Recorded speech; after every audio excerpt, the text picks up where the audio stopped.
escucha bien.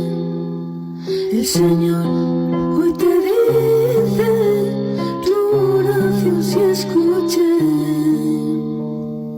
que yo no te responda, no dice que no te escuche.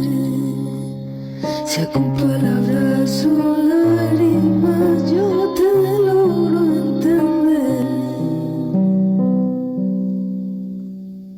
de que existiría la fe si yo respondiera